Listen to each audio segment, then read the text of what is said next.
My guest for this edition of TDL Profiles is singer and songwriter Jake Walden, and you can find out more about him at jakewalden.com. Jake, hello.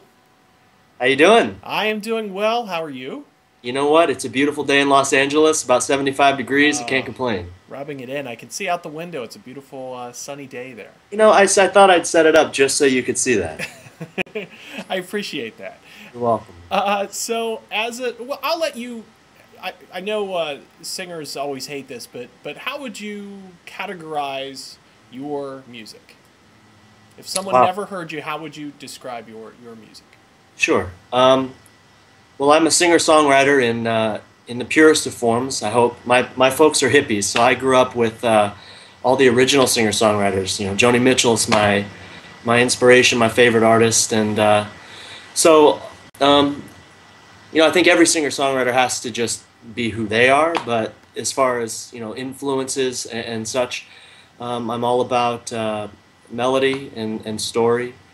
And I try to write as intimate a music as possible, but of course with a universal theme always. Your music is available online through iTunes and other sources, CD Baby and Amazon. Yeah. I always wonder if we're on the cusp maybe of a renaissance for singer-songwriters now that the label isn't as important to the whole process. Absolutely. Absolutely. You know, when I first started, before I knew anything, I always thought, oh, I want to sign with the record label. I need a publishing deal, and luckily, very early on, I got an amazing manager who had the foresight to see what it would take to build a lifelong career. I'm not trying to get some song on the radio that is, maybe I'll make a quick buck and there it goes. I'm trying to build something through social media, through a grassroots effort that will last. And in order to do that, you need to retain some control, and you have to have faith that you can build your business on your own. And then there comes a time, of course, now there's no development. You have to develop yourself, and depend on so many others, fans, friends who, of course, make it all happen. There's always a yearning for music that speaks to people on a serious level. I think something that really resonates with them further than just that one listen or that month that they listen to it. I think that the music needs to connect to them as a story that goes along with their life, and that has to do so much with interaction, and not only sharing your story but receiving the stories. How I use social media in a lot of ways, and YouTube and blogging, is that I put out my creative efforts, and I ask people to use those in order to create their own. And so many people want to be creative. So many people have that desire. And so you put the music out there and say, send me your photos. Let's make a photo montage. Let's, any photo or music that I have, set it to something that you create. And it builds and builds, and that's real special. It's actually changing what the music and my work is because of how fans and friends are able to interact and to send me their creativity and their stories. And you'd mentioned one of your songs was on Scrubs recently, also on Cougar Town recently. Yeah. What role does that play today? It seems like radio listening and radio play isn't quite as important. Do you see this as the way to reach mass numbers of people who maybe have never heard of you before? I think it's the most essential way. It's the greatest tool.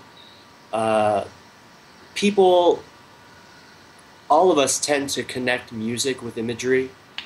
There's nothing better than in a movie or in a TV show when a song plays and you just instantly connect the two. Because music is very visual in a lot of ways. You listen to music and you have visuals in your mind, or you listen to music and you watch someone else's visuals. So if you get someone to connect that with your song in that moment, how that TV show or film made you feel, then you really have someone that will be invested in the song. It's as competitive as radio was. It has its own difficulties. It's really hard to get in and break into that world, but it's the number one thing that an artist that is trying to make it has to do. And it's exciting. So when you go on tour, let's talk about your personal tech for a moment. What do you pack? What's some of your what must-have gadget or gadgets go with you? Very good question. Two. On a personal level, iPod. I mean, hours and hours on the road, hours and hours in a car. Even when you're with people, you need to have a way to zone out. iPod. But as a tool, it's the flip video. For me, that changed everything. Every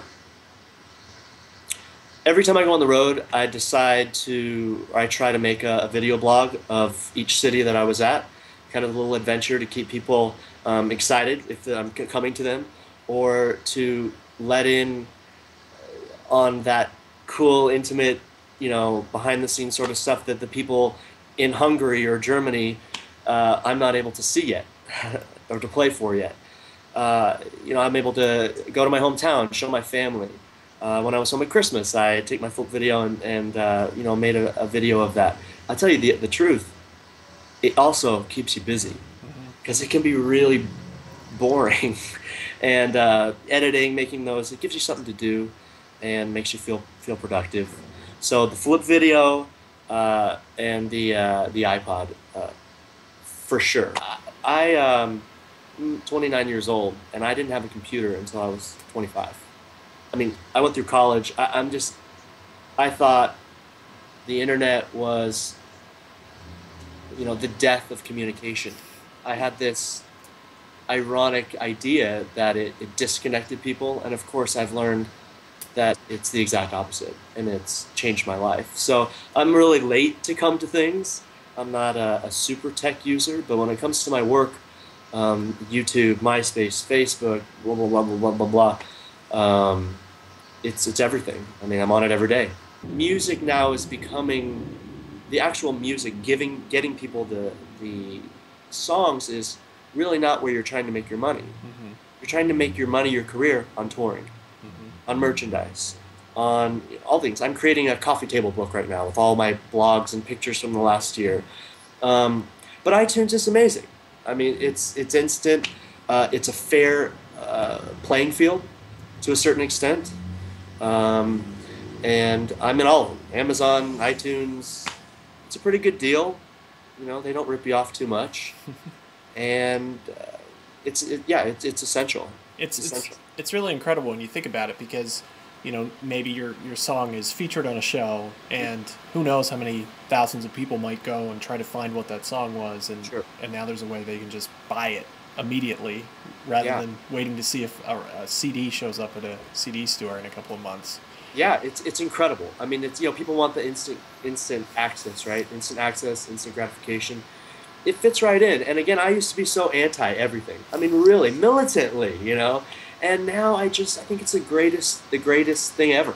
So I hope it continues to grow. Look for me on YouTube. I'm always covering songs and trying to just get my voice out there in any way possible, and you never know. You can learn more about Jake at his website, jakewalden.com. For thedigital lifestyle.tv, I'm Ryan Ritchie.